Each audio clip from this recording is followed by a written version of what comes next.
जगाला शांततेचा महान संदेश देणारे महाकारुणी तथागत भगवान गौतम बुद्ध, बोधिसत्व परमपूज्य डॉक्टर बाबासाहेब आंबेडकर या महामानवांच्या पवित्र आणि पूज्य अशा विचारांना, त्यागाला आणि कार्याला त्रिवार वंदन.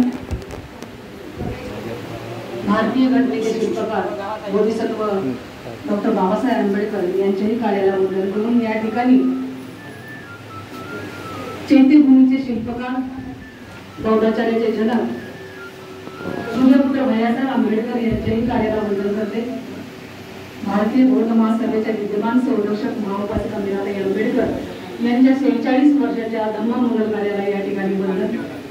कार्याध्यक्ष भीमराव यशवंतराव आंबेडकर तसेच सल्लागार ॲडव्होकेट बाळासाहेब आंबेडकर यांच्याही कार्याला वंदन करून या ठिकाणी आजचा जो वर्षावासातला विषय आहे माझा बौद्धांचे सण आणि मंगळगीत हा विषय आहे. हा विषय वर्षावास प्रवचन मालिका या ठिकाणी राबवत असलेले या मुंबई प्रदेशचे सर्व पदाधिकारी, संस्कार विभागाचे उपाध्यक्ष या ठिकाणी असणारे विनायक डोंगरे गुरुजी, महाराष्ट्रावर कार्यरत असणारे आमचे जयवंत लवांदे गुरुजी, सिद्धार्थ आयरे गुरुजी, महादेव गायकवाड गुरुजी, सर्वच आमचे बापू निकाळजे गुरुजी, आमचे सरचिटणीस या ठिकाणी असणारे बडेकर गुरुजी, सुनील बनसोडे गुरुजी, आमच्या ताई या ठिकाणी आहेत, निर्मलाताई गवळे, सर्वच असणारे सर्व पदाधिकारी, सर्व असणारे बौद्धाचार्य, जे भावी बौद्धाचार्य होणार आहेत ते सर्व उपासक उपासिका, बालबालिका सर्वांना माझा या ठिकाणी जय भीम करते. आणि माझा आजचा विषय आहे बौद्धांचे सण आणि मंगळदिन. बौद्धांचे सण आणि मंगळदिन हा विषय आजही आम्हाला द्यावा लागतो. आजही आमच्या या प्रवचन मालिकेमध्ये या विषयाला आम्हाला म्हणजे ठेवावं लागतं. कारण का आज बाबासाहेब आंबेडकरांनी 14 ऑक्टोबर 1956 साली विजयादशमी दिवशी आपल्याला बौद्ध धर्माची दीक्षा दिलेली आहे. आम्ही बौद्ध झालेलो आहे. आज 65-67 वर्ष होत आलेले आहेत. पण तरी सुद्धा काही अज्ञान आहे, काही आणि या अज्ञानामध्ये आमची अजूनही लोक आहेत. आणि अशा ह्या लोकांना आम्हाला या ठिकाणी समजून सांगावं लागतं अरे आपण बौद्ध झालेलो आहोत आणि आपले बौद्धांचे सण आहेत. आता ज्या जुन्या चालीरीती जे रूढी परंपरा आहेत त्या आपण टाकून दिल्या पाहिजे. आणि अशा या अनेक या माध्यमातून हा विषय आम्हाला या ठिकाणी ठेवावा लागतो.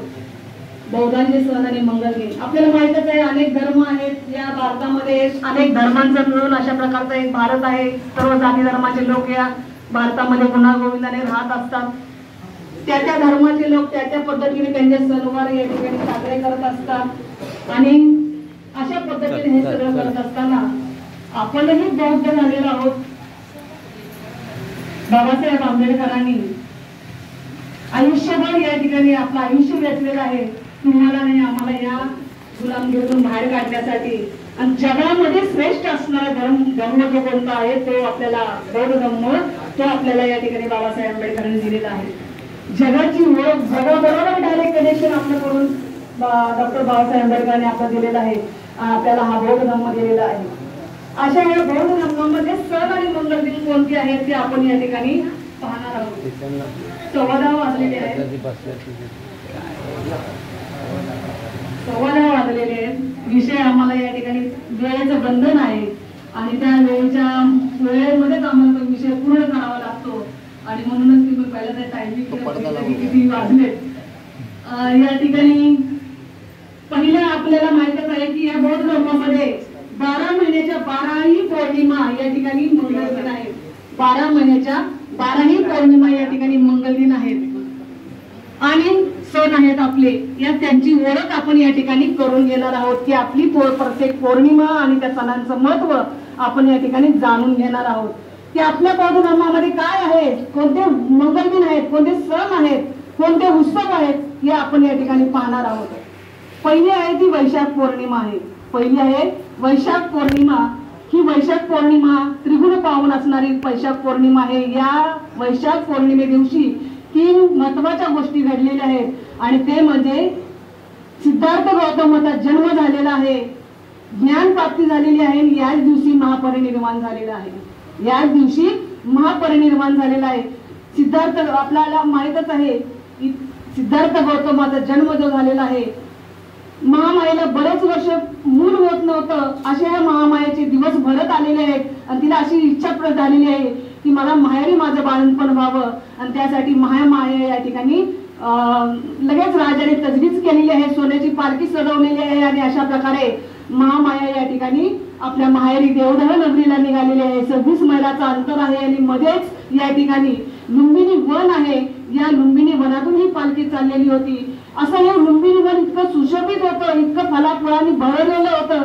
असं ह्या लुंबिनी वनात आपण थोडा विहार करावा, या वनाचा आस्वाद घ्यावा म्हणून महामायेने या ठिकाणी पालखी थांबवायला लावली।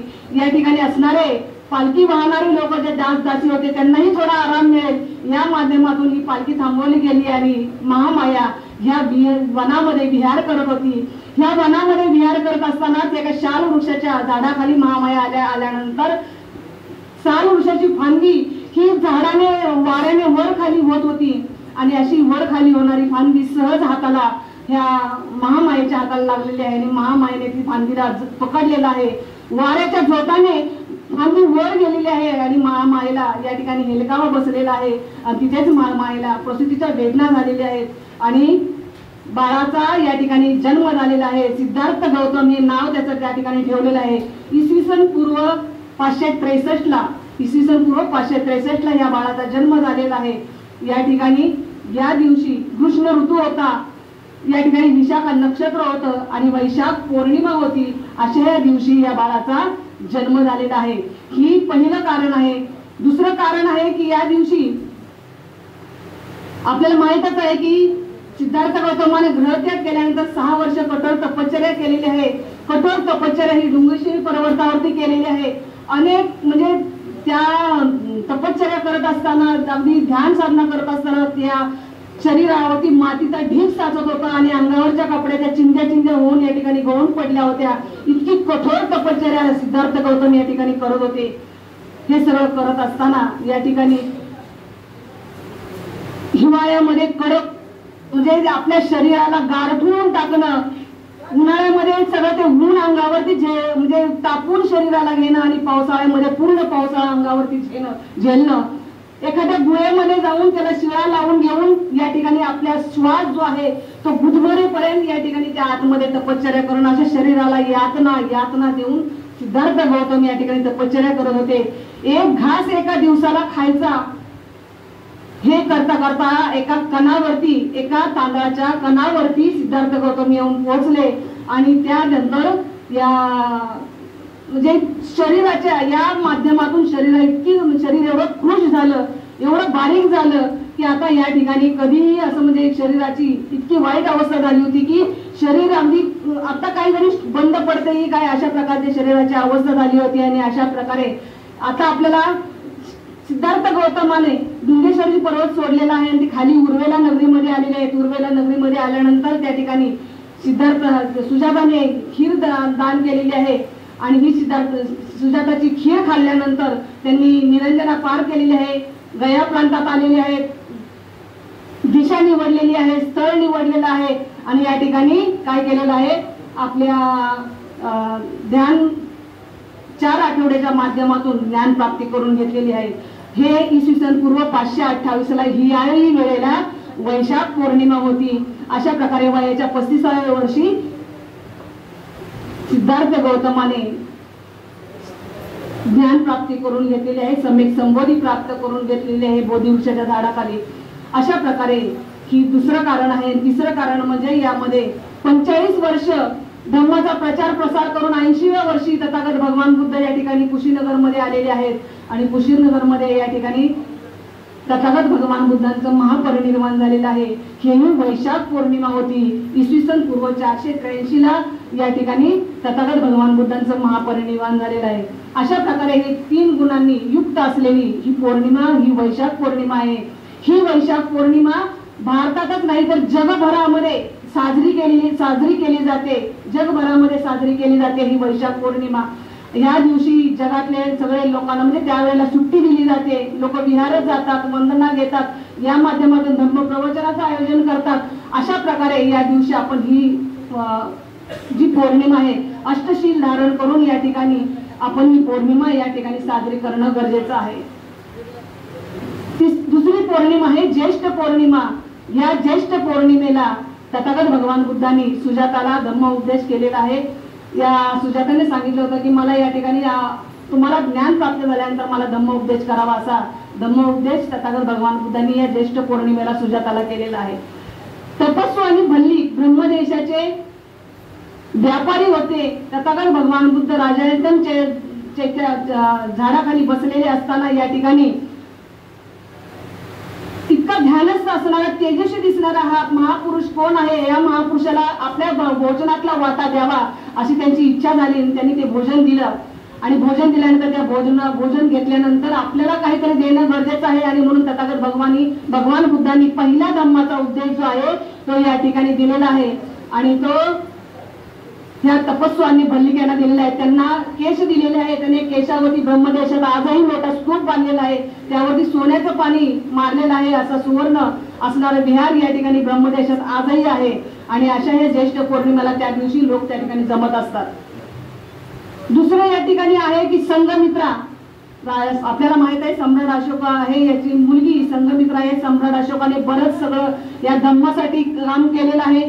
सम्राट अशोकाने या धम्माच्या वाट्यावरती वळलेला आहे, बरंच काम केलेलं आहे धम्माच्या माध्यमातून. आणि हे सगळं करत असताना या ठिकाणी धम्माचा दायाद होऊ शकतो का, तर नाही होऊ शकत. कारण सगळं काही जरी धम्मासाठी तू करत असलास तरी तू स्वतः चिवर घेतलेलं नाहीये. त्यासाठी आपल्या मुलांनी या ठिकाणी ठरवलं की आम्ही चिवर घेतो. असे महामहेंद्राने या ठिकाणी संघमित्राने चिवर परिधान केलेलं आहे. ज्या वेळेला धम्मसंगीती झाल्यानंतर, धम्मसंगीतीच्या नंतर अनेक देशामध्ये प्रत्येक 2-2 भिक्षूंना त्या ठिकाणी पाठवण्यात आलं धम्माचा प्रचार आणि प्रसार करण्यासाठी. त्यावेळेला संघमित्रेला आणि महामहेंद्रांना या ठिकाणी श्रीलंकेमध्ये पाठवलं जातं. ज्या बोधी वृक्षाला खाली तथागत भगवान बुद्धांना ज्ञान प्राप्ती झालेली आहे, अशा या बोधी वृक्षाची फांदी या ठिकाणी संघमित्रेने घेतलेली आहे आणि श्रीलंकेच्या आनंदापूरमध्ये याचं वृक्षारोपण केलेलं आहे. आजही तो वृक्ष श्रीलंकेला आपल्याला पाहायला मिळतो. अशा प्रकारे ज्येष्ठ पौर्णिमेला या दिवशी या ठिकाणी खूप उत्सव निर्माण केला जातो, उत्सव भरतो आणि पूजा आणि वंदना पाठ या ठिकाणी केली जाते. अशी ही ज्येष्ठ पौर्णिमा आहे. असं या ज्येष्ठ पौर्णिमेचं महत्व आहे. तिसरी आहे आषाढ पौर्णिमा. या आषाढ पौर्णिमा आपल्याला माहित आहे की आषाढ पौर्णिमेला महामायेला गर्भधारणा झालेली आहे. आषाढ पौर्णिमेला महामायेला गर्भधारणा झालेली आहे. या वेळेला महामायेला बरेच वर्ष सुधोधन राजाला मुलबाळ नव्हतं आणि अशा या महामायेला या ठिकाणी त्यांच्या राज्यामध्ये असणारा म्हणजे मंगल नावाचा उत्सव 7 दिवस चालायचा. आणि असा हा उत्सव चालत असताना या महामायेने त्या उत्सवामध्ये सहभाग घेतलेला आहे.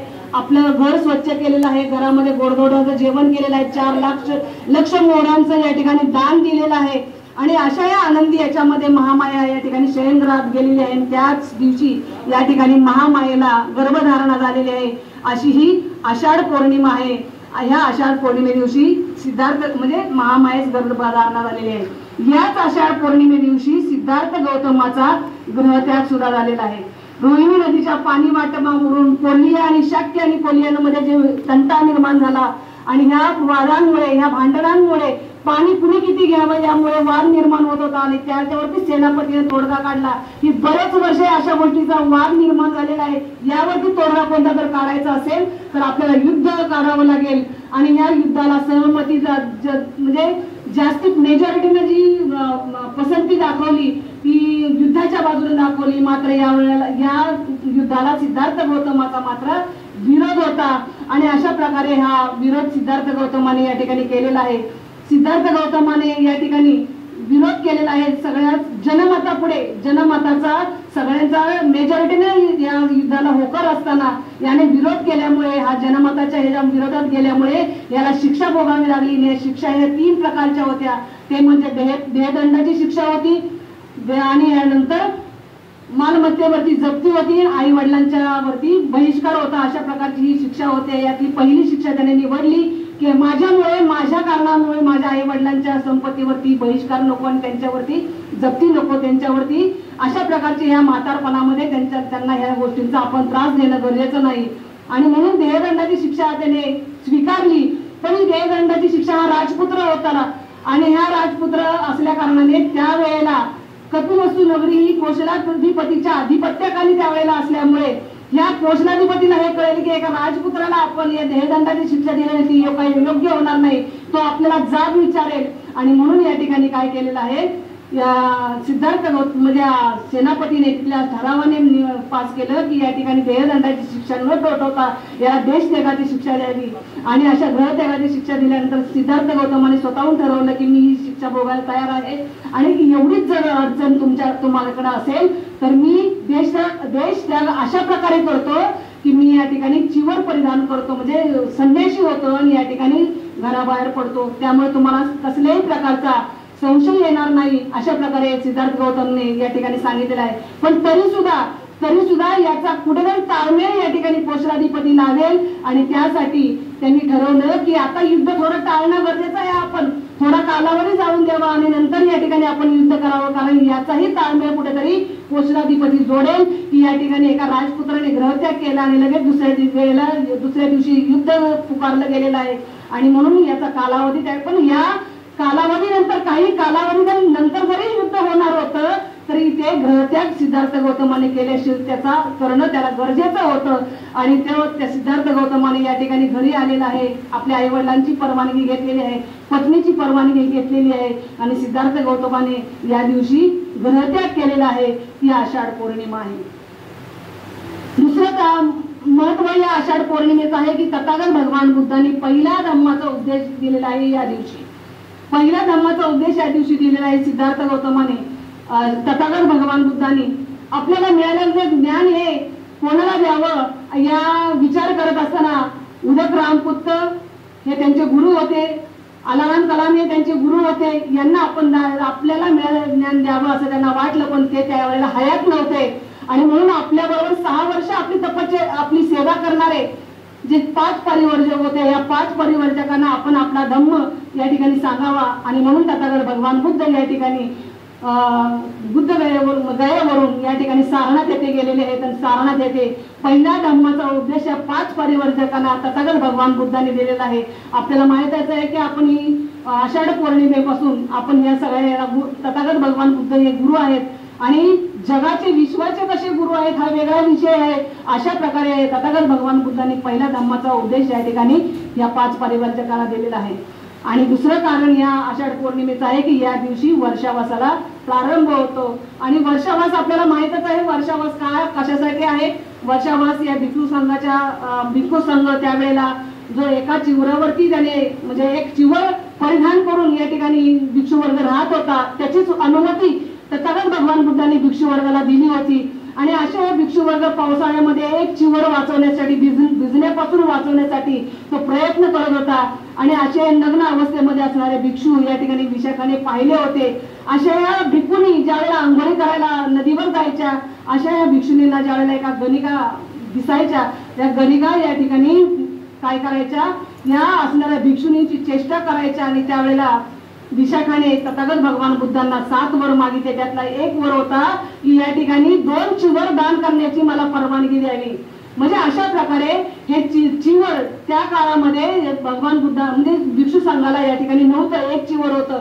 भिक्षू संघ नद्या नाले पार करत धर्माचा प्रसार करत होता. अनेक पूर या पावसाळ्याच्या दिवसामध्ये होते, भिक्षू संघ वाहून जात होता, अनेक शेती होती, त्या शेतीचं नुकसान होत होतं. आणि म्हणून या भिक्षू वर्गाला जास्तीत जास्त ध्यान साधना करता यावी, आपलं फलप्राप्ती व्हावी, या माध्यमातून त्यांनी अनंत फल प्राप्त करावं ध्यान साधनेच्या माध्यमातून जास्तीत जास्त आपलं.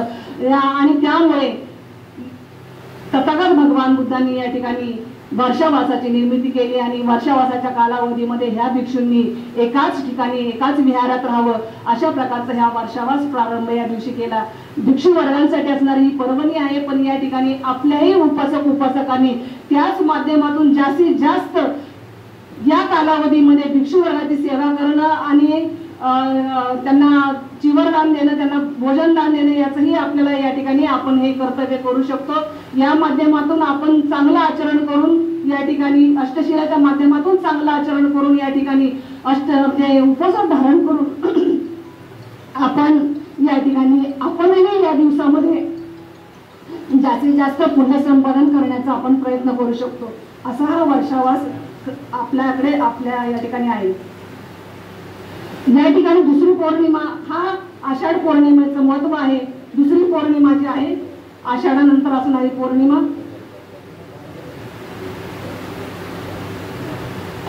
श्रावण पौर्णिमा.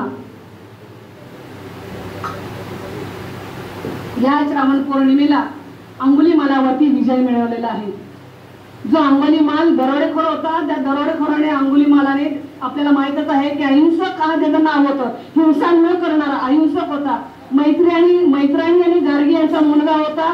गुरुकुलामध्ये शिक्षणासाठी पाठवलं होतं, पण त्या ठिकाणी हुशार असणाऱ्या मुलाला त्याचे असणारे विद्यार्थी मित्र त्यांना काही तो आवडत नव्हता आणि त्यांनी तशा प्रकारे आपल्या गुरुला सांगितलं की गुरु माते बरोबर आहे, ते वाईट संबंध आहेत, आणि त्या गुरुने शिक्षा ठोठवली की तुला मला आश्रमामध्ये तुझी शिक्षण संपलं, तू या ठिकाणी आश्रमातून जाऊ शकतो. आणि त्यावेळेला त्याने सांगितलं की मला गुरुदक्षिणा देणं गरजेचं आहे. त्यावेळेला सांगितलं की 1000 लोकांच्या करंगळ्या तू आणून दे मला, तीच तुझी खरी गुरुदक्षिणा आहे.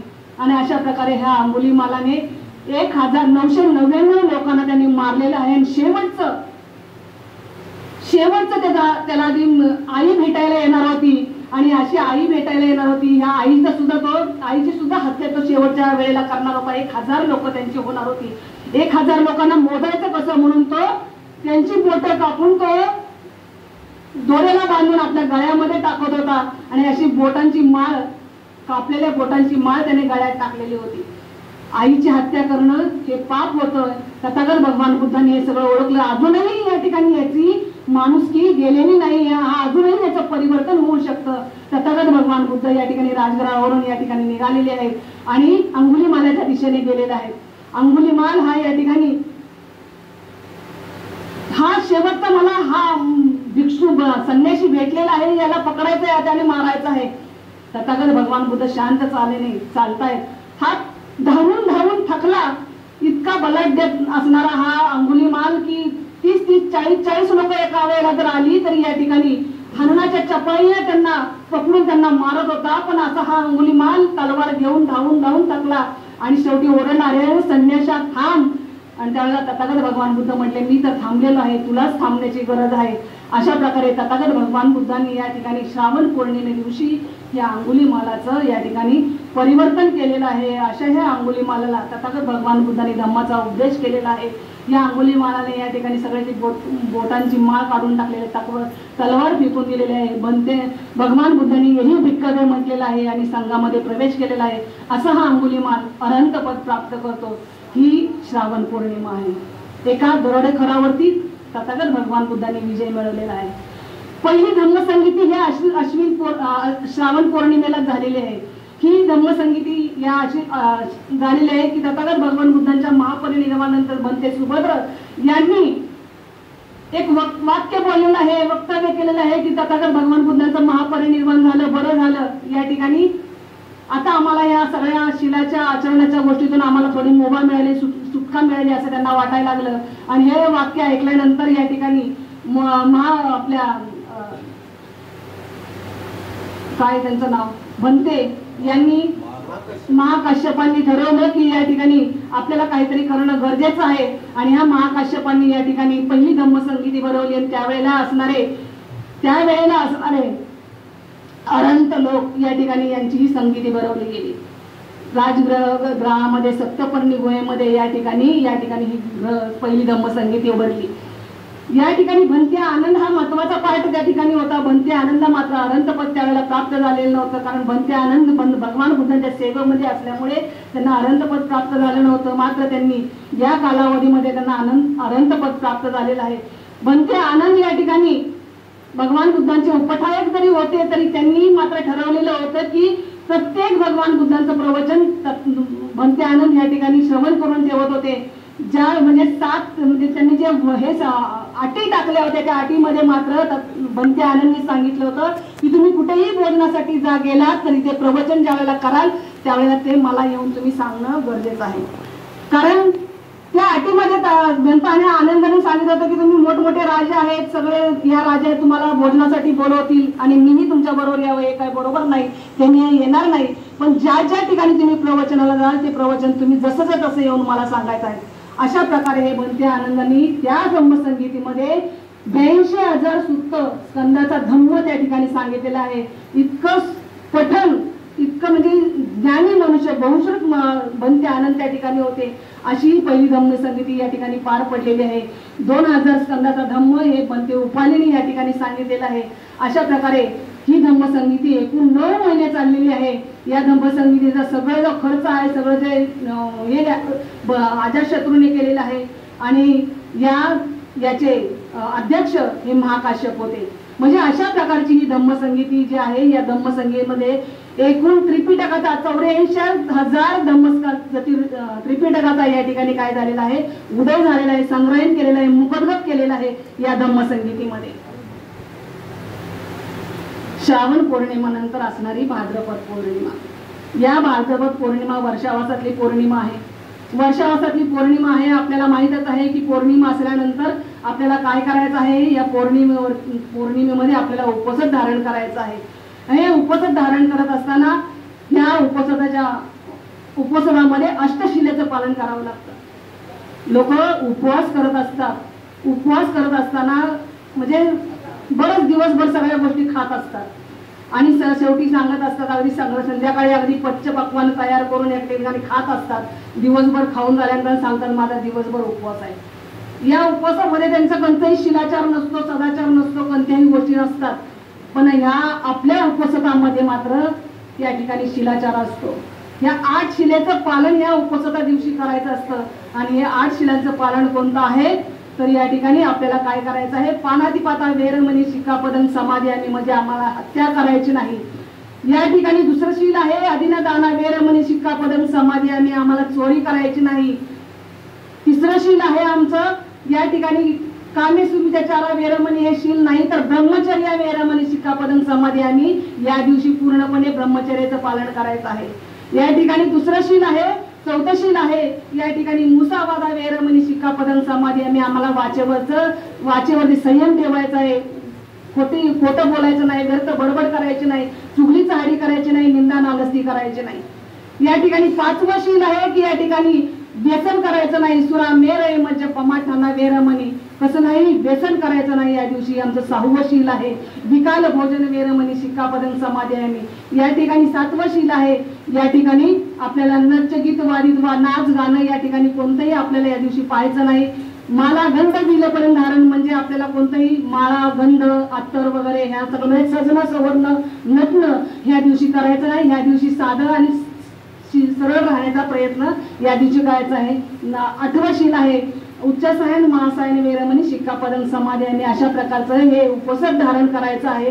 आणि अशा ही भाद्रपद पौर्णिमा आहे. अश्विन पौर्णिमा वर्षावासातली शेवटची पौर्णिमा आहे, समाप्ती आहे. या दिवशी भिक्षुवर्ग या ठिकाणी विहाराच्या बाहेर पडतात आणि धम्माचा प्रचार प्रसार करण्यासाठी या ठिकाणी बाहेर पडतात.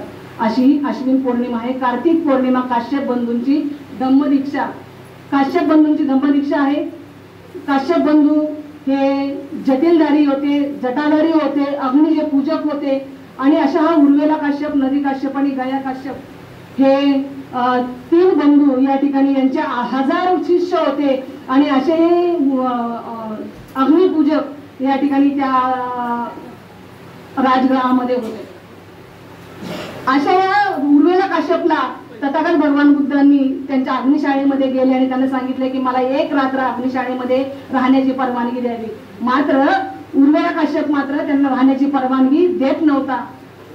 या ठिकाणी तथागत भगवान बुद्धांनी एकदा दोनदा विनंती केली आणि मग त्यांनी सांगितलं की या ठिकाणी आपण राहू शकता. या ठिकाणी उचलिंग नागराजाचा इथे खूप प्रभाव आहे आणि ते खूप आम्हाला त्रास देतो. अशा प्रकारे त्यांनी सांगितलं तुम्हालाही तो त्रास देईल आणि म्हणूनच मी या ठिकाणी तुम्हाला राहण्याची परवानगी देत नाही. या ठिकाणी याला रात्रभर झोप लागत नाही की या ठिकाणी काय होत असेल याचं.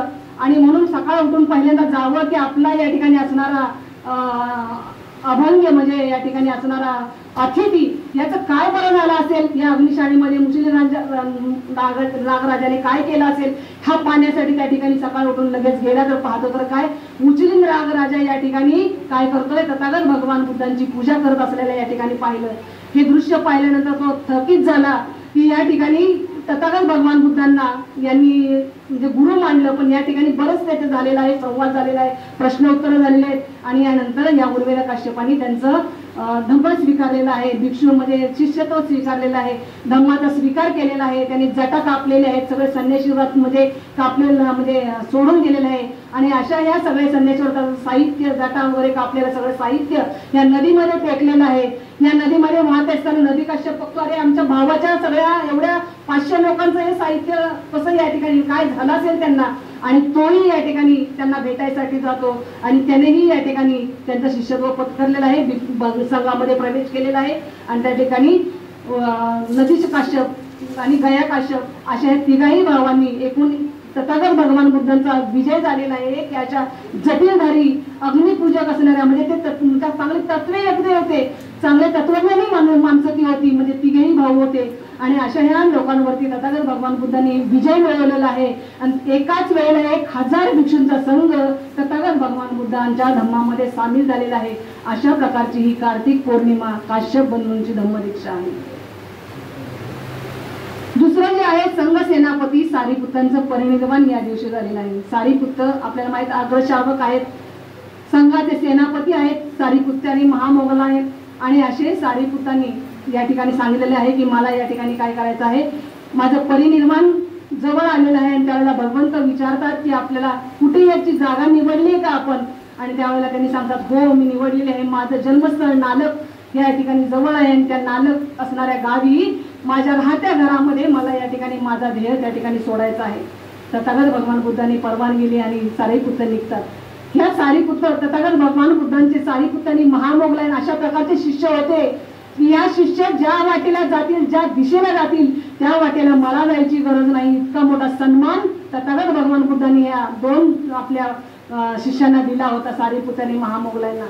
आणि असेही सारीपुत्र ज्या वेळेला परिनिर्वाणाला निघाले होते त्यावेळेला तथागत भगवान बुद्ध आदराने उभे राहिलेले आहेत. आणि काही वेळ त्यांच्या पाठीमागे काही पावलं चालत गेलेलं आहे. इतका सन्मान तथागत भगवान बुद्धांनी सारीपुत्रांना दिलेला आहे. आणि अशा या सारीपुत्रांचं परिनिर्वाण या ठिकाणी आपल्या राहत्या घरी नालक या गावी झालेलं आहे. अशी ही कार्तिक पौर्णिमा आहे. आणि आपल्याला माहितच आहे कार्तिक पौर्णिमा झाली की नंतर अमावस्या येते. आणि अशा अमावस्या दिवशीच्या कार्तिक पौर्णिमेच्या अमावस्येच्या दिवशी म्हणते महामोगलायन यांचं परिनिर्वाण झालेलं आहे. ती कार्तिक पौर्णिमा, ती अमावस्या, तो सण कोणता आहे माहित आहे का? आता मला बाकीचं सगळं सांगायचं नाही, कारण मला माझं धर्म श्रेष्ठ कसं आहे, माझ्या धर्मामध्ये कशा प्रकारचं काय आहे, त्यामुळे दुसऱ्याच्या धर्माच्या गोष्टी मला सांगायच्या नाहीत. आणि आम्ही तो धर्म सोडलेला आहे आणि त्या धर्मातून आम्ही हे झालेलो आहे. त्या दिवशी दिवाळी असते आणि त्या दिवशी कार्तिक अमावस्या असते. आणि अशा ह्या कार्तिक अमावस्याला आपल्याला काय केलेलं आहे, महामोगलायन यांचं परिनिर्वाण झालेलं आहे. दुसऱ्याच म्हणजे पौर्णिमेनंतर कार्तिक अमावस्याला, कार्तिक पौर्णिमेला सारीपुत्रांचं आणि अमावस्याला महामोगलायनचं. अशा प्रकारे ही कार्तिक पौर्णिमा झाल्यानंतर मार्गशीर्ष पौर्णिमा आहे, ही सुद्धा तेवढीच महत्वाची आहे. मार्गशीर्ष पौर्णिमा नालागिरी हत्तीवरती विजय आहे. आणि अशी नालागिरी हत्तीवरती विजय तथागत भगवान बुद्धांचा झालेला आहे. आपल्याला माहितच आहे देवदत्त हा हंसाची हत्या केली होती लहानपणी मारणारा देवदत्त. आणि अशा ह्या देवदत्तला हंस न मिळता सिद्धार्थ गौतमाला हा हंस मिळतो. सिद्धार्थ गौतम त्याचा जीव वाचवतो आणि त्याला सोडून देतो. त्या वेळेपासून देवदत्ताने सिद्धार्थ गौतमाशी काय केलेलं होतं, वाकडं केलेलं होतं. सिद्धार्थ गौतमाने तथागत भगवान बुद्ध झाले, ज्ञान प्राप्ती केली, बोधिसत्व बुद्धत्व प्राप्त केलं. आणि अशा वेळेला हा जो देवदत्त आहे, हा देवदत्त सुद्धा या संघामध्ये सामील झालेला आहे. या संघामध्ये सामील होण्याचं कारण काय की तथागत भगवान बुद्ध ज्या वेळेला कपिलवस्तू नगरीमध्ये जातात त्यावेळेला या एवढ्या मोठ्या राजपुत्राने अशा प्रकारचा ग्रहत्याग केला, अशा प्रकारचं ज्ञान मिळवलं. अशा या राजपुत्राच्या संघामध्ये आपण काय करणं, एक कपिलवस्तू नगरीच्या घरातला एक मुलगा दान देणं गरजेचं आहे आणि अशा दानामध्ये आलेला हा देवदत्त संघामध्ये सामील झाला. संघामध्ये सामील झाल्यानंतर तिथेही त्याने कारघोड्या केलेल्या आहेत, तिथेही त्यांना मारेकरी पाठवलेले आहेत, तिथेही त्या राजगृहावरती तिथेही तथागत भगवान म्हणजे भगवान बुद्धांचं वाचलेले आहेत. बुद्ध पर्वताच्या खाली भगवान बुद्ध येरजाऱ्या करत असताना तिथूनही मोठी शिळा त्याने ढकलून दिलेली आहे. त्याचा एक तुकडा तथागत भगवान बुद्धांच्या पायाला लागतो. या ठिकाणी अजातशत्रूला हाताशी धरलेलं होतं आणि अजातशत्रूला सांगितलं होतं की तुझा हा वडील जे आहेत ते सगळं दान करत सुटलेले आहेत, तथागत भगवान बुद्धाच्या धम्मामध्ये गेलेले आहेत. याला जर अडवायचं असेल तर तुला पित्याची हत्या करावी लागेल आणि या ठिकाणी राज्य संपादन करावं लागेल. मी या ठिकाणी तथागत भगवान बुद्धांची हत्या करून या ठिकाणी भिक्षू संघाचा या ठिकाणी अधिपती होतो, म्हणजे मुख्य होतो.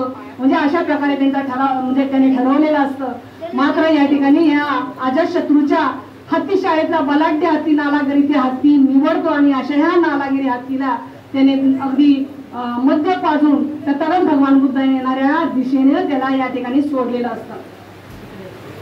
सगळे लोक या ठिकाणी ओरडतात म्हणजे सांगत असतात भगवंत या दिशेने पिसाळलेला हत्ती उन्मत्त झालेला हत्ती येत आहे, आपण त्या वाटेने जाऊ नका. तथागत भगवान बुद्ध शांत चालीने या ठिकाणी या वाटेने चाललेले असतात. नालागिरी उन्मत्त झालेला पिसाळलेला हत्ती धावत त्या ठिकाणी तिथून येत असतो. तथागत भगवान बुद्धांची त्यांची नजरानजर होते आणि एका क्षणामध्ये हा नालागिरी हत्ती शांत होतो आणि त्या ठिकाणी बसतो. तथागत भगवान बुद्धांचा सोडलेले पाय या ठिकाणी त्यात ताटू लागलेला आहे. या ठिकाणी त्यांनी माफी मागितली. अशा प्रकारचं तथागत भगवान बुद्धांनी या नालागिरी हत्तीवरती विजय मिळवलेला आहे. मैत्री रूपाने नालागिरी हत्तीवरती विजय मिळवलेला आहे. अशी ही मार्गशीर्ष पौर्णिमा आहे. आणि या मार्गशीर्ष आता आपल्याला माहितच आहे देवदत्ताच्या पुढे काय झालं. या देवदत्ताला बराच पश्चाताप झालेला आहे. शेवटी बराच पश्चाताप झाल्यानंतर मग सगळं त्याला असं वाटत असतं की नंतर तथागत भगवान बुद्धांनी मला माफ करावं अशी त्याची शेवटची इच्छा असते. आणि असा हा माफ करणे श्रावस्तीमध्ये या ठिकाणी येत असतो.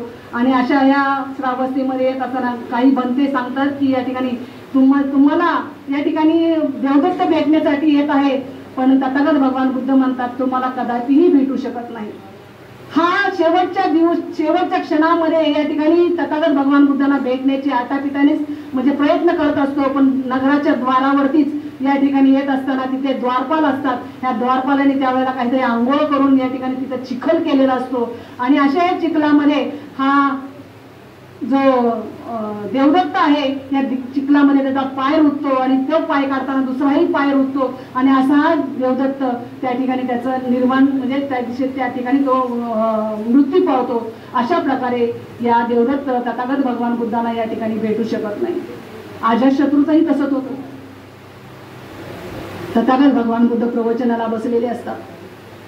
त्या प्रवचनामध्ये तल्लीन होऊन प्रवचन संपल्यानंतर तो उठून जातो आणि त्यावेळेला तथागत भगवान बुद्ध बोलतात की याच वेळेला या क्षणाला या अजातशत्रूने बरंच काम केलेलं आहे. बरंच 9 महिने ही धम्मसंगीती चालली होती. बरंच बौद्ध धम्माला याने हे केलेलं आहे काम केलेलं आहे या अजातशत्रूने नंतर. पण या ठिकाणी भगवान बुद्ध म्हणतात या क्षणाला याला फलप्राप्ती झाली असती. हा आता या क्षणाला श्रोतापन्न झाला असता, पण याने पित्याची हत्या केली म्हणून हा श्रोतापन्न होऊ शकला नाही.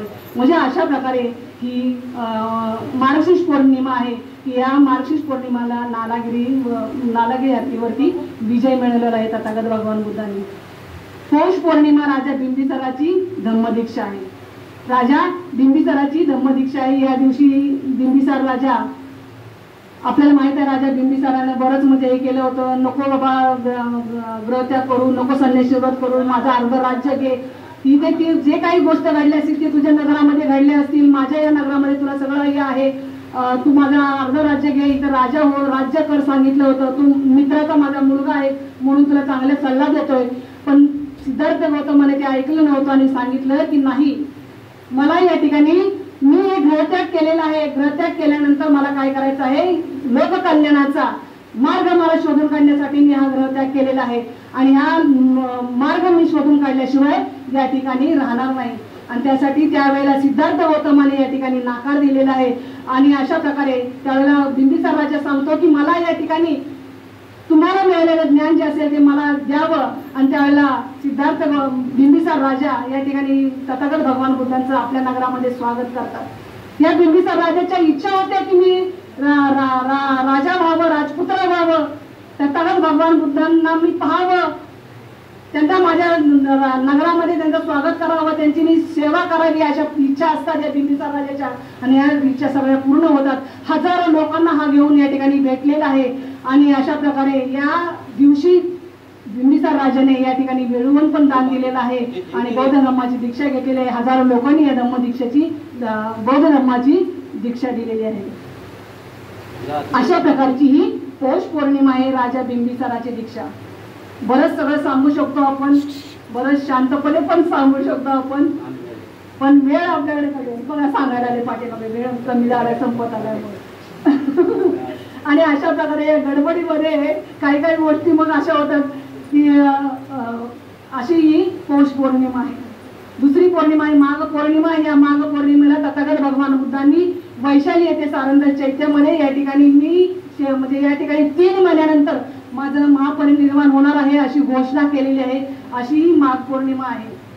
दुसरी पौर्णिमा आहे फाल्गुन पौर्णिमा। ही फाल्गुन पौर्णिमा राहुल आणि नंदची परवजा आहे। आपल्याला माहितच आहे यशोधरेनं काय केलेलं आहे, यशोधरेनं भगवान सिद्धार्थ गौतमाला ग्रहत्याग करायची परवानगी मिळालेली आहे। अशी ही यशोधरा आपल्या पतीला भेटण्यासाठी जात नाही। 7 वर्षानंतर ज्यावेळेला भगवंत घरी येतात त्यांना जर मी केलेल्या त्यागाची जाण असेल तर स्वतःहून मला भेटण्यासाठी येतील आणि तथागत भगवान बुद्ध त्यांना भेटण्यासाठी तिच्या राजमहालामध्ये जातात। 7 वर्ष प्रेमाने व्याकुळ झालेली ही यशोधरा तथागत भगवान बुद्धांना पाहताच त्यांच्या चरणावरती ओक्षाबोक्षी रोडू लागलेली आहे। आणि अशा प्रकारे शुद्धोधन राजा तिकडून येतात आणि शुद्धोधन राजा या ठिकाणी सांगतात की या सगळ्या याच्या पाठचं कारण आहे की या ठिकाणी 7 वर्ष हिने वाट पाहिलेली आहे आपल्या पतीची। या ठिकाणी या यशोधरेने तशा प्रकारचा आपल्या पतीच्या माघारी आपला पती संन्यासी झालेला आहे, तशाच प्रकारचं तिने वस्त्र परिधान केलेलं आहे, जाडं भरलं वस्त्र तिने परिधान केलेलं आहे। आपला पती एक वेळचं भोजन जेवतो तशी ती एक वेळचं भोजन जेवत आहे। आपला पती दगडावरती झाडा झुडपत झोपतोय तशा प्रकारचा तिने आपला महाल मध्ये उंच महाल या ठिकाणी म्हणजे असं नाही झोपणं म्हणजे ते टाकलेलं ती जमिनीवर झोपलेले आहे। म्हणजे अशा प्रकारे तिने 7 वर्ष तिनेही त्याग केलेला असतो आणि ह्या त्यागामध्ये या माध्यमातून तिने अशा प्रकारे आपल्याला स्पर्श केला असावा। आणि अशी यशोधराला आपल्या मुलाला राहुलाला आपल्या दाखवावं की तुझा पिता कोण आहे आणि म्हणून त्याला सांगते की हा तुझा पिता आहे। आणि असा हा पिता अनेक भिक्षूंच्या संघामध्ये सगळे सारखे असलेले चिवरामध्ये असलेले यातला माझा पिता कोण आणि त्यावेळेला 32 लक्षणांनी युक्त असलेले तथागत भगवान बुद्ध त्यांचं वर्णन हे नरसिंहाच्या माध्यमातून यशोधरेने केलेलं आहे आणि हे तुझे पिता आहेत असं या ठिकाणी यशोधरेने सांगितलेले आहे। अशा या पित्याला भेटण्यासाठी राहुल ज्यावेळेला धावत जातो त्यावेळेला तुमची छाया पण किती आल्हाददायक आहे, तुमची छाया सुद्धा किती आल्हाददायक आहे, शांत आहे असं हा या ठिकाणी राहुल बोललेला आहे। यशोधरेने सांगितलेलं असतं की वारसा हक्क या ठिकाणी तुझ्या पित्याकडून तुला घ्यायचा आहे, वारसा हक्क तुझ्या पित्याकडून तुला घ्यायचा आहे। आणि हा आपला वारसा हक्क मागण्यासाठी आपल्या पित्याकडे जातो। तथागत भगवान बुद्ध सारीपुत्त आणि महामोगलांना म्हणतात माझ्याकडे काय आहे, कोणता वारसा मी माझ्या मुलाला देऊ? जे नाशिवंत धन आहे ते धनाचा वारसा मी माझ्या मुलाला देऊ शकत नाही, म्हणजे राहुलाला देऊ शकत नाही। जे धन नाश न पावणार आहे असं आध्यात्मिक धन माझ्याकडे विपुल आहे, जे धन तुला पेलं पाहिजे तेवढं तू घेऊ शकतोस आणि अशा या धनाचा वारसा मी तुला देतो ते घेशील का? आणि राहुलाने होकार दिलेला आहे। अशा या राहुलाला तथागत भगवान बुद्धांनी चिवर परिधान केलेलं आहे, मुंडन केलेलं आहे आणि त्यांनी संघामध्ये घेतलेला आहे। नंद हा सुद्धा आपलं पात्र घेऊन त्या ठिकाणी बरोबर चालत असतो। अशा नंदालाही विचारलं की तूही या ठिकाणी संघामध्ये येतेस का? आणि त्या नंदालाही धम्मदीक्षा या ठिकाणी दिलेली आहे। अशी याची प्रवर्जा राहुल आणि नंदाची प्रवर्जा या दिवशी फाल्गुन पौर्णिमे दिवशी झालेली आहे। याच्यानंतर आपल्याला माहित आहे शुद्धोधन राजा अगोदरच व्याकुळ झालेला होता सिद्धार्थ गौतमाच्या ग्रहत्यागानंतर पुत्राच्या दुःखामुळे आणि पुत्राच्या दुःखामध्ये व्याकुळ झालेला शुद्धोधन राजा। नंतर आपला दुसरा मुलगा नंदही या ठिकाणी गेला आणि नातू राहुलही या ठिकाणी गेल्यानंतर त्याने तथागत भगवान बुद्धांना विनंती केली की अशा लहान मुलांना परिवर्जा करत असताना संघामध्ये घेत असताना त्यांना बुद्ध धम्म संघ याची थोडी माहिती असणं गरजेचं आहे. आणि म्हणून या लहान मुलांची परिवर्जा करत असताना त्यांच्या पालकांची परवानगी घेणं गरजेचं आहे. अशी 8 या ठिकाणी आपल्या संघामध्ये टाका आणि असे 8 तथागत भगवान बुद्ध नियम या ठिकाणी संघामध्ये टाकलेला आहे. अशा प्रकारची ही फाल्गुन पौर्णिमा आहे. चैत्र पौर्णिमा सुजाता जी सेनानीची मुलगी असते, हिला पुत्र रत्नाचा लाभ व्हावा यासाठी तिने वडाच्या झाडाला या ठिकाणी नवस केलेला असतो. आणि अशा प्रकारे हिला मुलगा झाल्यानंतर या कृश झालेलं शरीर 6 वर्षाच्या तपश्चर्येनंतर कृश झालेलं शरीर तथागत भगवान बुद्ध या ठिकाणी उर्वेला नगरामध्ये या वडाच्या झाडाखाली बसतात.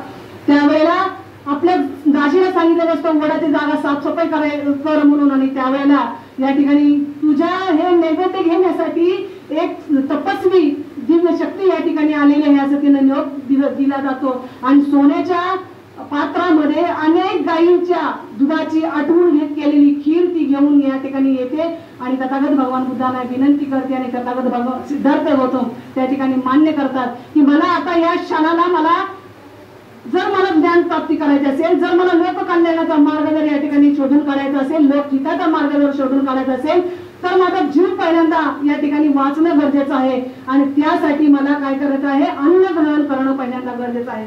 ते अन्न जर ग्रहण नाही जर केलं तर या ठिकाणी मी कधीही माझं या ठिकाणी आयुष्य संपू शकतो. आणि त्यांनी ठरवलं की मला खाणं गरजेचं आहे. अशा प्रकारे सुत्तपीठ घाटावरती जाऊन तथागत भगवान बुद्धांनी या ठिकाणी स्नान केलेलं आहे आणि अशी खिरीचं प्राशन केलेलं आहे. अशी ही चैत्र पौर्णिमा या दिवशी तथागत भगवान बुद्धांनी खीर घेतलेली आहे. अशाच खीर चैत्र पौर्णिमेनंतर वैशाख पौर्णिमा आहे. या वैशाख पौर्णिमेला आपल्याला माहितच आहे की तथागत भगवान बुद्धांना ज्ञानप्राप्ती झालेली आहे. म्हणजे अशा प्रकारच्या 12 पौर्णिमा आहेत. 12 पौर्णिमेचं महत्व आपल्याला कळलेलं आहे. दुसरा जो सण आहे आपला सण जो पहिला आहे तो वैशाख पौर्णिमा आहे, तो जगामध्ये साजरा केला जातो. 2 मिनिटं. जो सण आहे तो जगामध्ये साजरा केला जातो, उत्सव म्हणून साजरा केला जातो, तो म्हणजे वैशाख पौर्णिमा. या दिवशी आपण उत्सव म्हणून ती वैशाख पौर्णिमा साजरी करावी. या दिवशी धम्मसंमेलन धम्म परिषदा म्हणजे अशा प्रकारच्या धम्म प्रवचनं लावावी आणि विहारामध्ये जाऊन वंदना करावी. अशा प्रकारे ही वैशाख पौर्णिमा आपण साजरी करावी. दुसरं आहे दशहरा.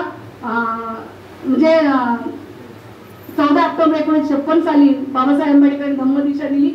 विजया अशोक दशमी हे महत्वाचं आहे. आणि या दिवशी या दिवसाला महत्व काय आहे तर सम्राट अशोकाने या ठिकाणी बौद्ध धर्मासाठी बरंच काम केलेलं आहे. आणि हे काम केल्यानंतर आपल्याला माहितच आहे की 84,000 लोकांना धम्मदीक्षा या दिवशी दिलेली आहे. दशहराच्या माध्यमातून 10 दिवस 10 कलमी कार्यक्रम त्यांनी राबवलेला आहे. आणि 10 कलमी कार्यक्रम राबवल्यानंतर या दशहराचा शेवटी दसरा झाला. याने तलवार म्यान केली होती. आजही तशा प्रकारे माणसं या शस्त्रांची पूजा वगैरे करतात. म्हणजे अशा प्रकारे या दिवशी हे औचित्य साधून डॉक्टर बाबासाहेब आंबेडकरांनी आम्हाला हजारो वर्ष गुलामगिरीत असलेल्या हिंदू धर्मातून बाहेर काढलं आणि ह्या बौद्ध धर्माची दीक्षा दिली. हा दिवस आपल्यासाठी सण उत्सव म्हणून आपण साजरा करणं गरजेचं आहे. दिवाळीच्या दिवशी येणारी ताटं त्यांना देऊ द्या, त्यांना द्यायची त्यांनी. आपण मात्र दसऱ्यालाच ही ताटं अगोदर त्यांच्या घरी पोचवा आणि हा सण आणि उत्सव हा लाडू करंजा करून या ठिकाणी साजरा करा. अशा प्रकारे ज्या दिवशी आपण बौद्ध झालो, या गुलामगिरीतून नष्ट झालो, हा सण आपण उत्सव म्हणून साजरा करणं गरजेचं आहे. आणि तिसरा सण आहे आपला की या ठिकाणी आपली डॉक्टर बाबासाहेब आंबेडकरांची जयंती. 14 एप्रिल डॉक्टर बाबासाहेब आंबेडकरांची जयंती. ही जयंती आपल्याला माहित आहे की डॉक्टर बाबासाहेब आंबेडकरांनी आपल्यासाठी काय केलं. डॉक्टर बाबासाहेब आंबेडकर नसते तर काय झालं असतं हे आपण विचार करणं गरजेचं आहे. डॉक्टर बाबासाहेब आंबेडकर नसते तर आपण कुठे असतो. आजही आपण गावपुसा बाहेर या ठिकाणी मेलेली जनावरं ओरत असतो. पण डॉक्टर बाबासाहेब आंबेडकरचा जन्म त्यांना झाला. त्यांनी आयुष्यभर या ठिकाणी आपल्याला आपली 4 मुलं मातीत काढली, आपली पत्नी या ठिकाणी मातीत काढली. आणि तुम्हाला आणि आम्हाला माणसाचं साधं जीवनही आपल्याला जगता येत नव्हतं. कुठल्या मांजराला जी किंमत होती ती आपल्याला किंमत नव्हती. इतकं भयान आयुष्य होतं, इतके गुलाम आपण होतो. ह्या गुलामाला साधं माहीत नव्हतं की मी गुलाम आहे. बाबासाहेब आंबेडकरांनी पहिल्यांदा हे काम केलं की ह्या गुलामाला दाखवणारे तू सुद्धा माणूस आहे, तुला सुद्धा जगण्याचा अधिकार आहे. आणि अशा ह्या गुलामाला जाणीव करून गेली गुलामीची. आणि बाबासाहेब आंबेडकरांनी या आपल्या तुम्हाला आणि आम्हाला या माणसाला माणुसकीचं जीवन देऊन बौद्ध धर्म जो जगामध्ये श्रेष्ठ असणारा, समानता असणारा, न्याय असणारा, शिलाचार असणारा, सदाचार असणारा हा धर्म आपल्याला दिला. ह्या ओटीमध्ये धर्माच्या ओटीमध्ये आपल्याला बाबासाहेब आंबेडकरांनी टाकलं. एकाही नेत्याची जयंती एक दिवस येते आणि दुसऱ्या दिवशी संपते, पण डॉक्टर बाबासाहेब आंबेडकरांची जयंती एप्रिल पासून सुरू होते ते जूनच्या मध्यापर्यंत या ठिकाणी जयंती चालते. खेड्यापाड्यात या जयंती या ठिकाणी अशा बाबासाहेब आंबेडकरांनी आम्हाला जो मार्ग दाखवला, अशा ह्या बाबासाहेबांचा 14 एप्रिल ही जयंती दिवस आहे. आपण सण आणि उत्सव या ठिकाणी म्हणून साजरा करणं गरजेचं आहे. तसेच बरेच म्हणजे आहेत. बाबा माता रामाईची जयंती आहे, सूर्यपुत्र बाबासाहेब आंबेडकरांची 7 फेब्रुवारी 12 डिसेंबर बाबासाहेब आंबेडकरांची जयंती आहे, ही आपण साजरी करणं गरजेचं आहे. स्मृतिदिन आहेत, 6 डिसेंबर आहे, 2 फेब्रुवारी रामजी बाबांचा स्मृतिदिन आहे, 27 मे माता रामाईचा स्मृतिदिन आहे, 17 सप्टेंबर बाबासाहेब आंबेडकरांचा स्मृतिदिन आहे.